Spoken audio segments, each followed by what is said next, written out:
Vous portez ce poids depuis des années.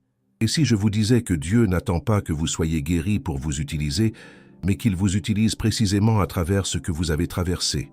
Et si le passé que tu n'arrives pas à oublier était justement ce qui t'empêche de vivre la vie que Dieu avait prévue pour toi? Beaucoup de gens pensent que le temps guérit tout, mais la vérité, c'est que certains souvenirs ne passent jamais.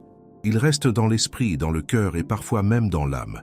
Mais aujourd'hui, tu vas découvrir une leçon qui a changé la vie de milliers de personnes. Une leçon simple, mais presque personne ne l'applique. Et quand tu vas la comprendre, tu ne regarderas plus jamais ton passé de la même manière. Reste jusqu'à la fin parce que la dernière chose que je vais te dire peut vraiment changer ta vie.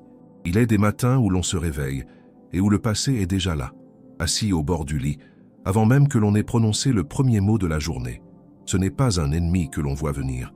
C'est une présence silencieuse, familière, presque confortable dans sa douleur. Et peu à peu, sans même s'en rendre compte, on cesse de se battre contre elle. On commence à la laisser entrer. On lui ouvre la porte du cœur. Et ce qui devait être un souvenir devient une demeure. Mais ce soir ou ce matin, peu importe l'heure à laquelle la voix de Dieu vous rejoint, je veux vous dire quelque chose que le ciel lui-même crie en votre direction. Votre passé n'a pas le dernier mot. Il n'a jamais eu ce droit. Et si vous êtes encore ici, c'est parce que Dieu n'en a pas fini avec vous. Charles Spurgeon, ce grand serviteur de Dieu que l'histoire a surnommé le prince de la prédication, disait avec cette conviction qui faisait trembler les murs du Metropolitan Tabernacle, « Dieu ne regarde pas d'où tu viens, mais vers où il te conduit. » Ces mots ne sont pas simplement une belle formule rhétorique. Ils sont une vérité théologique d'une profondeur insondable. Spurgeon savait, lui qui avait connu la dépression, le doute et les nuits sans sommeil, que la grâce de Dieu est toujours plus grande que la somme de nos échecs. Il y a quelque chose de particulièrement douloureux dans le fait de rester prisonnier du passé. Ce n'est pas seulement une souffrance émotionnelle, c'est une prison spirituelle. Et comme toute prison, elle a des murs que l'on ne voit pas toujours, mais que l'on ressent profondément. Vous vous réveillez le matin et le poids est déjà là. Vous essayez de prier, mais une voix murmure que vous n'êtes pas digne. Vous tentez d'avancer, mais les chaînes du passé tirent en arrière avec une force terrible. L'apôtre Paul connaissait cette réalité mieux que quiconque. Avant sa rencontre avec le Christ sur le chemin de Damas, il avait été l'un des plus grands persécuteurs de l'Église.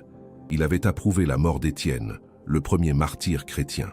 Il avait traîné des hommes et des femmes hors de leur maison pour les jeter en prison.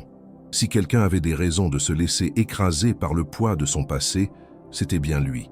Et pourtant, écoutez ce qu'il écrit dans l'Épître aux Philippiens, au chapitre 3, verset 13. « Frères, je ne pense pas l'avoir déjà saisi, mais je fais une chose, oubliant ce qui est en arrière et me portant vers ce qui est en avant. » Cette déclaration n'est pas naïve.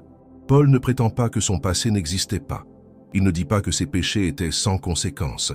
Il dit simplement qu'il a fait un choix, le choix de ne pas laisser ce qui était derrière lui gouverner ce qui était devant lui. Et ce choix, mes amis, est l'un des actes de foi les plus courageux qu'un croyant puisse accomplir. Spurgeon prêchait souvent sur ce passage avec une émotion palpable. Il disait que l'oubli dont parle Paul n'est pas un oubli de la mémoire, mais un oubli de l'emprise. C'est la différence entre se souvenir d'une blessure et en être gouverné. Vous pouvez vous souvenir de ce que vous avez vécu sans que cela définisse qui vous êtes. Votre passé est une partie de votre histoire, mais il n'est pas votre identité. Pensez à un arbre. Ses racines plongent profondément dans la terre. Elles portent les traces de chaque saison difficile, de chaque sécheresse, de chaque tempête. Mais l'arbre ne reste pas enfoui dans ses racines. Il s'élève. Il étend ses branches vers le ciel. Il produit des fruits. Ses racines font partie de lui, mais elles ne le définissent pas entièrement. Il est ce qu'il est parce qu'il continue de croître malgré elles, et parfois même grâce à elles. Dieu est un spécialiste de ce genre de transformation. Il prend ce que les hommes considèrent comme des ruines et il en fait des fondations. Il prend ce que le diable a utilisé pour vous détruire et il le retourne pour vous construire. C'est le mystère de la grâce. Ce n'est pas simplement que Dieu pardonne vos erreurs, c'est qu'il les rachète. Il leur donne un sens que vous n'auriez jamais pu imaginer. Dans le livre de Joël, chapitre 2, verset 25, Dieu fait une promesse extraordinaire à son peuple. « Je vous rembourserai les années qu'a dévoré la sauterelle. » Des années, pas des jours, pas des semaines. Des années entières que l'ennemi avait volées, gaspillées, détruites. Et Dieu dit « Je peux les rembourser. » Cette promesse n'est pas réservée à Israël de l'Ancien Testament. Elle est vivante pour vous aujourd'hui, pour chaque âme qui a l'impression d'avoir perdu des saisons entières de sa vie. Peut-être que vous regardez en arrière et vous voyez des années de mauvaises décisions. Peut-être que vous voyez une relation que vous avez brisée, une foi que vous avez abandonnée, une promesse que vous n'avez pas tenue. Et une partie de vous se demande si ce qui a été perdu peut vraiment être restauré. Je vous dis ce soir avec toute la conviction que la parole de Dieu peut me donner, oui, cela peut être restauré. Non pas parce que vous le méritez, mais parce que Dieu est fidèle. Si ce message résonne dans votre cœur, si vous sentez que Dieu vous parle à travers ces mots, je vous invite à vous abonner à notre chaîne. Chaque semaine, nous partageons des messages qui visent à nourrir votre âme, à fortifier votre foi et à vous aider à marcher avec Dieu dans le concret de votre quotidien. Et si vous souhaitez aller encore plus loin dans votre intimité avec Dieu, notre e-book « 21 jours pour restaurer votre intimité avec Dieu » vous attend dans le premier commentaire épinglé. Ce n'est pas simplement un livre, c'est un voyage de transformation intérieure que vous pouvez commencer dès aujourd'hui. Il existe une différence fondamentale entre se souvenir du passé et y habiter. Se souvenir, c'est reconnaître ce qui a été. Y habiter, c'est refuser de vivre autre chose. Et cette distinction, aussi simple qu'elle puisse paraître, est au cœur de l'une des batailles spirituelles les plus silencieuses que traverse le croyant. Car le diable ne vient pas toujours avec une tentation évidente.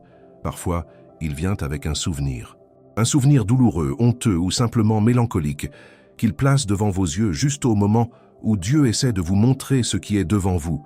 Il y a des gens qui portent le passé comme un vêtement qu'ils refusent d'enlever, même quand il est usé, même quand il est trop petit, même quand il ne leur appartient plus vraiment. Ils s'y accrochent parce que ce passé est familier. Et il y a quelque chose de terriblement humain dans cette tendance à préférer la douleur connue à la liberté inconnue. Mais la familiarité avec la souffrance n'est pas une vocation chrétienne. Dieu ne vous a pas sauvé pour que vous viviez courbé sous le poids de ce qu'il a déjà pardonné. Dans le livre d'Ésaïe, chapitre 43, versets 18 et 19, Dieu dit quelque chose qui devrait littéralement faire battre votre cœur différemment. Ne vous souvenez plus des choses passées et ne considérez plus ce qui est ancien. Voici, je vais faire une chose nouvelle. Elle est déjà en germe. Ne la reconnaissez-vous pas? Remarquez la tendresse dans cette question. Ne la reconnaissez-vous pas? Comme si Dieu regardait son enfant tellement absorbé par ce qui est derrière que sans même le savoir, il rate ce qui est en train de naître juste devant lui. C'est une image que je trouve bouleversante. Imaginez un jardin au printemps. La terre commence à s'ouvrir. De petites pousses vertes percent timidement la surface. Mais si vous ne levez pas les yeux de ce coin de terre stérile que vous fixez depuis l'automne, vous ne verrez pas ce miracle se produire. Dieu fait des choses nouvelles, tout le temps, dans votre vie, dans votre famille, dans votre âme. Mais ces choses nouvelles demandent des yeux nouveaux. Et des yeux nouveaux commencent par un cœur qui accepte de lâcher ce qui était. Le problème, et soyons honnêtes devant Dieu ce soir, c'est que lâcher le passé n'est pas toujours une question de volonté. C'est souvent une question de foi. Lâcher le passé signifie faire confiance à Dieu pour ce qui vient. Et faire confiance à Dieu pour ce qui vient, c'est accepter de marcher dans l'incertitude avec la certitude que celui qui tient vos pas est digne de confiance. Ce n'est pas une formule magique, c'est une discipline quotidienne, parfois douloureuse, toujours transformatrice. Pensez à Lot et à sa femme dans le livre de la Genèse. Lorsque Dieu envoya ses anges pour faire sortir cette famille de Sodome avant sa destruction, il leur donna une instruction très claire. Partez et ne regardez pas en arrière. Lot et ses filles obéirent. Mais la femme de Lot, au chapitre 19, verset 26, regarda en arrière, et elle devint une colonne de sel. Cette image n'est pas qu'un jugement, c'est un avertissement. Regardez en arrière, quand Dieu vous appelle en avant, peut vous figer sur place. Pas nécessairement de manière physique, mais spirituellement, émotionnellement, intérieurement. Vous pouvez être en vie et être complètement figé.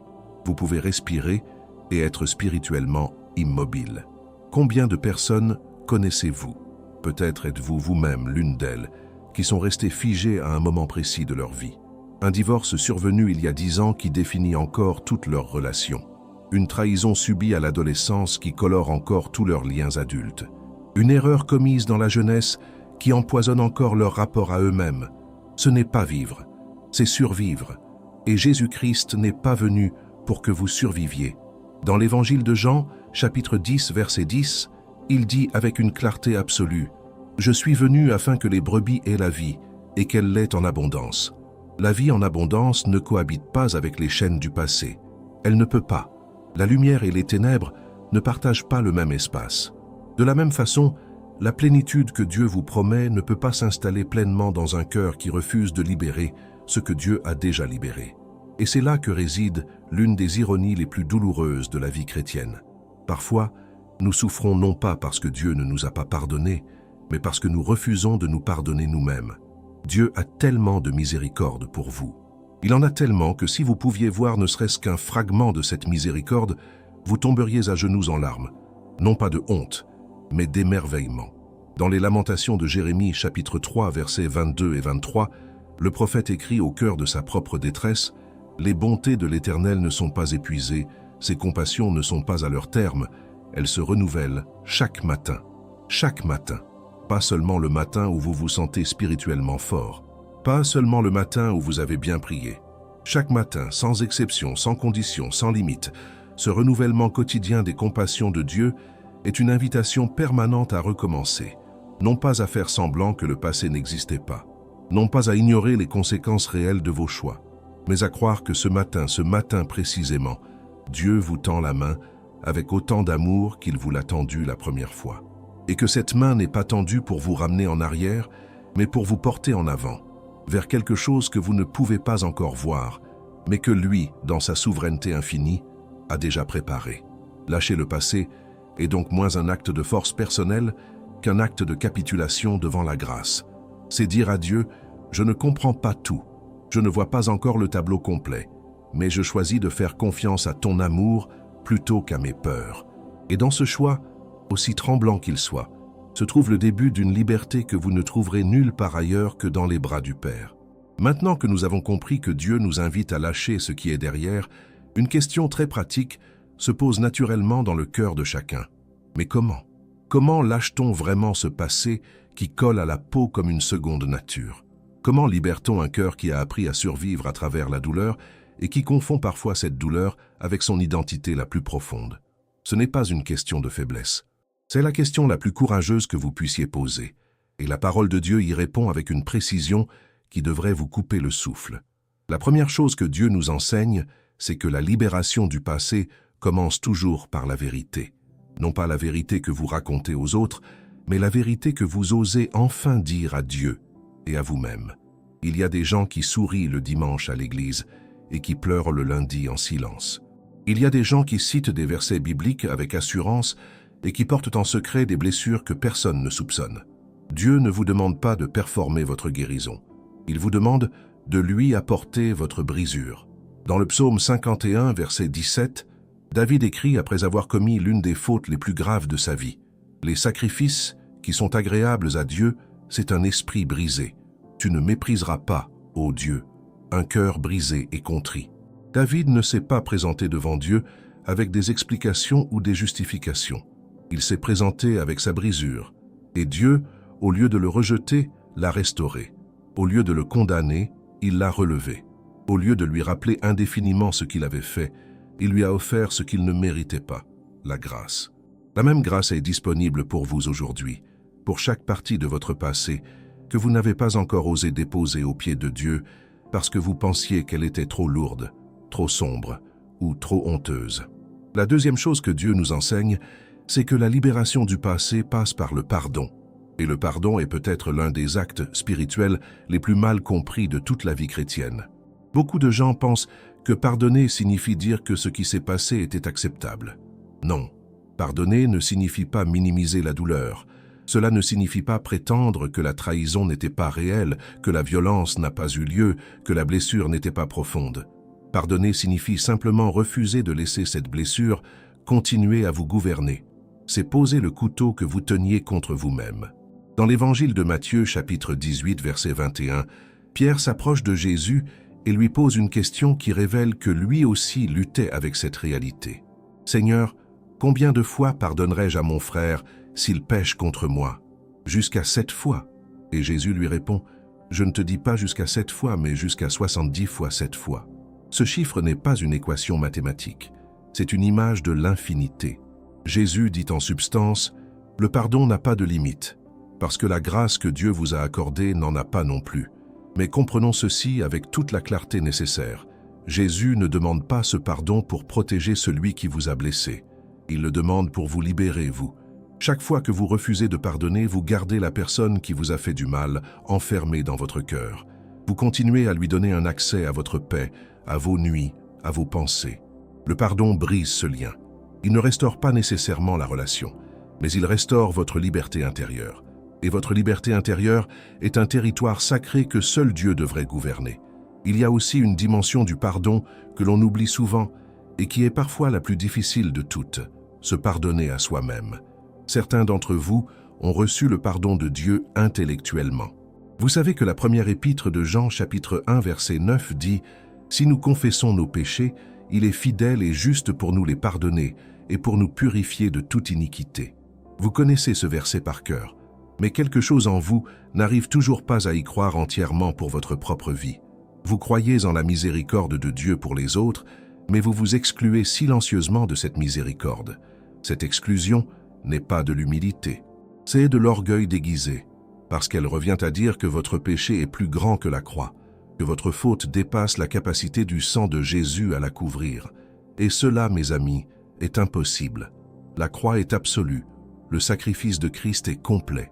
Et quand Jésus a dit sur la croix « c'est accompli », dans l'évangile de Jean, chapitre 19, verset 30, il n'a pas dit « c'est accompli sauf pour toi ». Il a dit « c'est accompli, point, pour tous, sans exception ». La troisième chose que Dieu nous enseigne, c'est que la libération du passé nécessite un renouvellement actif de la pensée.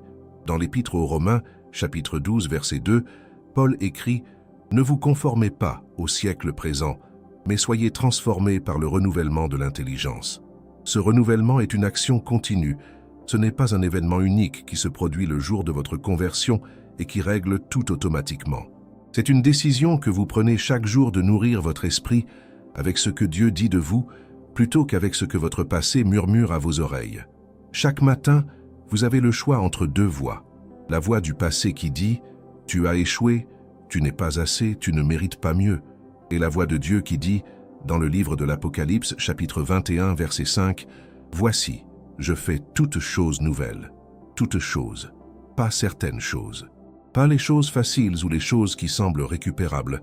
Toutes les choses, y compris celles que vous avez abandonnées, y compris celles que vous pensiez irrécupérables, et y compris vous-même.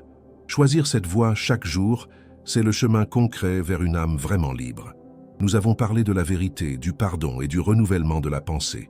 Mais il y a quelque chose que personne ne vous dira souvent dans les cercles chrétiens, quelque chose que l'on évite parfois parce que cela demande une honnêteté inconfortable. Lâcher le passé ne signifie pas que la douleur disparaît immédiatement. La guérison n'est pas toujours instantanée, et cela ne veut pas dire que Dieu est absent. Cela veut dire que Dieu est assez grand pour vous accompagner à travers le processus, pas seulement à travers l'instant. Nous vivons dans une culture qui glorifie la vitesse. Les réponses rapides, les solutions immédiates, les transformations spectaculaires en quelques semaines. Et cette culture s'est parfois infiltrée dans notre façon de comprendre la foi. Nous prions une fois et nous attendons que tout soit réglé. Nous lisons un verset et nous espérons que la blessure de 20 ans s'évapore en une nuit. Et quand ce n'est pas le cas, nous concluons soit que nous n'avons pas assez de foi, soit que Dieu ne nous a pas entendus. Mais ni l'une ni l'autre de ces conclusions n'est juste. Dans le livre des Psaumes, chapitre 23, verset 4, David écrit ces mots que des millions de cœurs ont récités au bord du gouffre. « Quand je marche dans la vallée de l'ombre de la mort, je ne crains aucun mal, car tu es avec moi. » Remarquez qu'il ne dit pas « quand je vole au-dessus de la vallée ». Il ne dit pas « quand je contourne la vallée ». Il dit « quand je marche à travers elle ». La présence de Dieu ne vous extrait pas toujours de la souffrance. Parfois, elle vous accompagne à travers elle. Et cette présence change tout. Elle ne supprime pas la vallée, mais elle supprime la solitude de la traversée. Il y a une profonde sagesse dans cette vérité. Dieu aurait pu décider que tous ses enfants seraient miraculeusement préservés de toute douleur dès l'instant de leur conversion. Mais il ne l'a pas fait. Et ce n'est pas par indifférence, c'est parce que certaines profondeurs de sa gloire ne peuvent être révélées qu'au cœur de la souffrance. Certaines dimensions de sa fidélité ne deviennent visibles que dans l'obscurité. Et certaines forces que vous portez en vous ne sont découvertes qu'à travers les épreuves que vous avez traversées et non pas évitées. Pensez à Joseph dans le livre de la Genèse. Vendu par ses propres frères, esclave en terre étrangère, emprisonné injustement pendant des années. Si vous aviez pu regarder sa vie de l'extérieur à ce moment-là, vous n'auriez vu qu'un enchaînement de trahison et de souffrance. Vous n'auriez pas vu le plan. Vous n'auriez pas vu que Dieu était en train de former en lui une sagesse, une humilité et une résilience qui allait un jour sauver des nations entières. Dans la Genèse, chapitre 50, verset 20, Joseph dit à ses frères avec une maturité spirituelle bouleversante, « Vous aviez médité de me faire du mal. Dieu l'a changé en bien, pas malgré ce qu'il avait vécu, à travers ce qu'il avait vécu. Cette réalité devrait changer la façon dont vous regardez votre propre histoire. Ces années de douleur que vous avez traversées ne sont pas simplement des pages sombres à arracher de votre vie. Elles font partie du récit que Dieu est en train d'écrire. Un récit dont vous ne voyez pas encore la fin. Un récit dont la beauté finale dépasse infiniment ce que vous pouvez imaginer depuis l'endroit où vous vous trouvez aujourd'hui. Et Dieu, qui connaît la fin depuis le commencement, vous regarde avec un amour infini en vous disant « Fais-moi confiance pour ce que tu ne vois pas encore ». Mais voici quelque chose d'essentiel que nous devons comprendre. Avancer malgré la douleur n'est pas la même chose que nier la douleur. Dieu ne vous demande pas de prétendre que vous allez bien quand vous n'allez pas bien. Il ne vous demande pas de sourire par-dessus vos larmes et d'appeler cela de la foi. La vraie foi, c'est apporter vos larmes devant lui et continuer quand même à avancer. C'est pleurer le soir et choisir d'espérer le matin. Dans le psaume 30, verset 5, il est écrit avec une tendresse qui traverse les siècles. Les pleurs durent ce qu'ils durent une nuit, mais au matin vient la joie. Ce matin dont parle le psalmiste, ce n'est pas seulement une promesse calendaire, c'est une promesse de résurrection. Et Dieu est le Dieu des résurrections. Il y a également une dimension communautaire dans ce processus que nous ne pouvons pas ignorer. Dieu nous a créés pour vivre la foi ensemble et non pas en isolation. Dans l'Épître aux Galates, chapitre 6, verset 2, Paul exhorte l'Église avec ces mots simples et profonds. « Portez les fardeaux les uns des autres et vous accomplirez ainsi la loi de Christ. » Il y a des blessures du passé qui sont trop lourdes pour être portées seules. Il y a des douleurs qui ont besoin d'une communauté de foi pour être traversées avec grâce. Et chercher ce soutien, que ce soit dans une église, un groupe de prière ou auprès d'un frère ou d'une sœur de confiance, n'est pas un signe de faiblesse. C'est une obéissance à la parole de Dieu. Permettez-moi de vous dire quelque chose avec toute la douceur que ce message mérite. Si vous écoutez ces mots ce soir et que vous portez une blessure que personne ne connaît, sachez que Dieu la connaît. Il la connaît dans ses moindres détails. Il connaît la nuit où elle a commencé. Il connaît le nombre de fois où vous avez essayé de l'oublier sans y parvenir. Et il ne vous regarde pas avec condamnation. Il vous regarde avec la même compassion que celle décrite dans l'Évangile de Luc, chapitre 15, verset 20, quand le Père aperçoit son Fils prodigue encore loin sur le chemin et qu'il court à sa rencontre. Dieu court vers vous, pas vers la version parfaite de vous, vers vous exactement comme vous êtes, exactement là où vous en êtes. Et cette course de Dieu vers vous est la plus belle réponse que le ciel puisse donner à votre passé. Tout ce que nous avons exploré jusqu'ici nous amène à une réalité que je veux graver dans votre cœur avec la plus grande clarté possible. Lâcher le passé n'est pas une trahison de ce que vous avez vécu. Ce n'est pas effacer votre histoire. Ce n'est pas faire semblant que les cicatrices n'existent pas. C'est simplement décider que votre histoire ne s'arrête pas là. C'est choisir de croire que Dieu écrit encore, que le dernier chapitre n'a pas encore été rédigé et que ce chapitre final, celui que Dieu lui-même tient entre ses mains, sera le plus beau de tous. Il y a une question que certains portent en silence depuis longtemps, une question que la honte empêche souvent de formuler à voix haute. Est-ce que Dieu peut encore m'utiliser après tout ce que j'ai fait, après tout ce que j'ai traversé, après tout ce que j'ai perdu?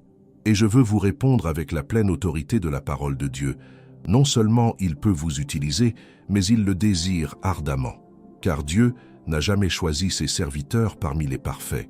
Il les a toujours choisis parmi les brisés qui ont accepté d'être reconstruits par ses mains.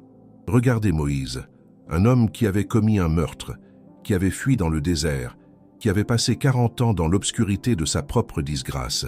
Et c'est précisément dans ce désert que Dieu lui est apparu dans un buisson ardent, dans le livre de l'Exode, chapitre 3, verset 4, et lui a dit « Moïse, Moïse ». 2 fois son nom, comme pour lui dire « Je te vois, je sais où tu en es, et j'ai encore quelque chose de grand pour toi. » Ce même Dieu qui a appelé Moïse depuis son désert vous appelle depuis le vôtre. Ce même Dieu qui a transformé un fugitif en libérateur d'un peuple entier peut transformer votre histoire en une source de délivrance pour d'autres. Regardez Pierre, celui qui avait renié Jésus 3 fois dans la cour du grand sacrificateur, à l'heure où le Maître en avait le plus besoin. Si quelqu'un avait des raisons de se croire inutilisable après une telle trahison, c'était bien lui. Et pourtant, dans l'évangile de Jean chapitre 21, versets 15 à 17, Jésus ressuscité ne commence pas par rappeler à Pierre sa trahison. Il commence par lui poser une question, 3 fois, une pour chaque reniement. « Simon, fils de Jonas, m'aimes-tu » Et à chaque réponse de Pierre, Jésus lui confie une mission. « Paie mes agneaux, prends soin de mes brebis. » Jésus n'a pas effacé le passé de Pierre, il l'a racheté, il en a fait le fondement d'une vocation nouvelle. Ce que Jésus a fait pour Pierre, il peut le faire pour vous. Chaque endroit où vous avez chuté peut devenir un endroit depuis lequel vous vous relevez avec une autorité spirituelle que vous n'auriez jamais eue autrement. Chaque domaine où vous avez souffert peut devenir un domaine dans lequel vous portez de la compassion pour ceux qui souffrent de la même façon. Il n'y a pas de douleur gaspillée dans le royaume de Dieu. Il n'y a pas d'expérience inutile. Tout, absolument tout, peut être mis entre les mains de Dieu et transformé en quelque chose qui glorifie son nom et qui bénit les autres. Dans la 2e épître aux Corinthiens, chapitre 1, versets 3 et 4, Paul écrit ces mots d'une profondeur extraordinaire. « Béni soit Dieu, le Père de notre Seigneur Jésus-Christ, le Père des miséricordes et le Dieu de toute consolation, qui nous console dans toutes nos afflictions, afin que par la consolation dont nous sommes l'objet de la part de Dieu, nous puissions consoler ceux qui se trouvent dans quelque affliction. » Lisez ces mots attentivement. Dieu vous console afin que vous puissiez consoler. Votre guérison n'est pas seulement pour vous. Elle est aussi un cadeau pour ceux qui croiseront votre chemin et qui auront besoin de quelqu'un qui comprend vraiment ce qu'ils traversent, parce qu'il l'a vécu lui-même. Cela change radicalement la façon dont nous pouvons regarder nos propres souffrances passées. Elles ne sont plus seulement des blessures à cacher, elles deviennent des ponts vers le cœur des autres. Votre divorce douloureux peut devenir une lumière pour quelqu'un qui traverse le sien. Votre période de dépression spirituelle peut devenir une main tendue vers celui qui se noie dans la même obscurité. Votre erreur la plus cuisante peut devenir la sagesse la plus précieuse que vous puissiez offrir à un jeune qui est sur le point de faire le même chemin. Rien n'est gaspillé, rien n'est perdu définitivement. Dieu recycle ce que le diable voulait utiliser pour votre destruction. Il y a également une promesse extraordinaire dans le livre de l'Apocalypse, chapitre 2, verset 17, où Dieu dit à ceux qui demeuraient fidèles « Je lui donnerai une pierre blanche, et sur cette pierre est écrit un nom nouveau. » Un nom nouveau. Pas le nom que votre passé vous a donné, pas le nom que vos erreurs ont gravé dans votre mémoire, pas le nom que les autres ont murmuré sur votre compte dans les moments de votre plus grande vulnérabilité. Un nom nouveau. Un nom que Dieu lui-même a choisi pour vous. Un nom qui reflète non pas ce que vous avez été, mais ce que vous êtes devenu entre ses mains. Ce nom nouveau est une promesse de transformation totale. Il signifie que Dieu ne vous voit pas à travers le prisme de votre passé. Il vous voit à travers le prisme de son Fils Jésus-Christ, dans lequel vous êtes une nouvelle création.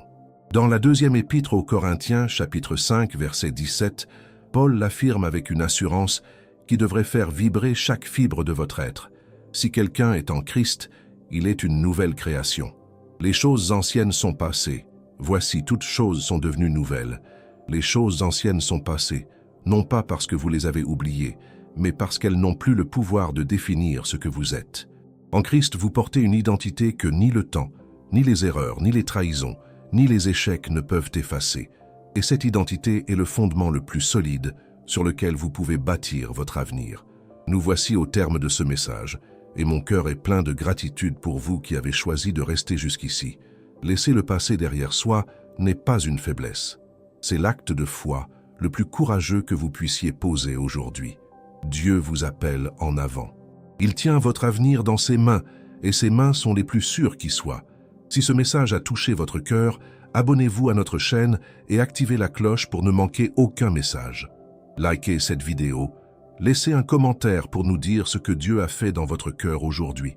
Et si vous souhaitez approfondir votre intimité avec Dieu, Notre e-book 21 jours pour restaurer votre intimité avec Dieu vous attend dans le premier commentaire épinglé. Que Dieu vous bénisse abondamment. Continuez à regarder les prochaines vidéos qui apparaîtront sur votre écran. À très bientôt.